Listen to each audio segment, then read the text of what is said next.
Let's make cheesecake bars today. First thing I need to do is line my pan with foil so it's easy to take out of the pan. We're going to use loaf pans in our class. You're just going to take a piece of foil and press it neatly around the edges and on the inside of the pan.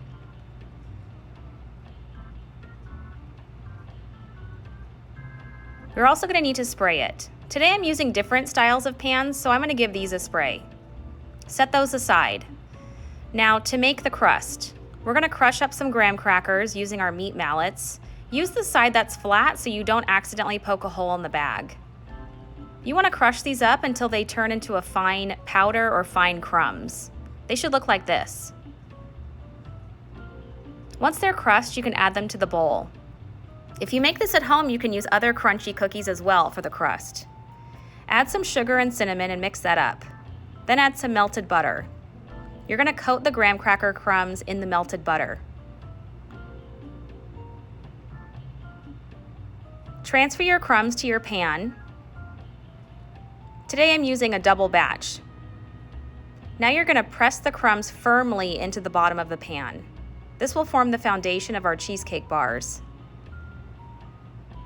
Now we're going to bake these for just a little while to toast them up. In the meantime, make the filling. We're going to be using an electric mixer today. Don't plug it in until you attach the mixing attachments.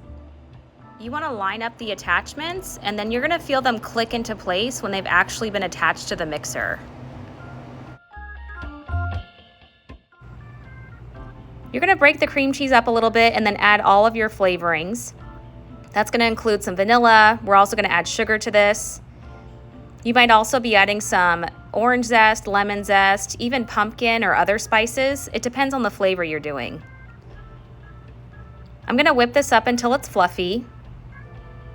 Scrape the bowl every now and then. Then you're going to add your egg. If you add the egg too soon, the mixture is going to turn out lumpy.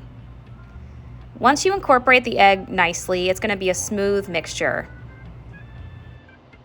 Now we're just going to transfer the filling to the pan and we're going to spread it out so it's nice and even. Now we're going to bake these until they're set. It takes about 20 minutes or so. You know the cheesecake is done when you check it with a thermometer and it reads 150 degrees. It'll move slightly when you tap it while the cheesecake is still in the oven, but then it'll spring back in place.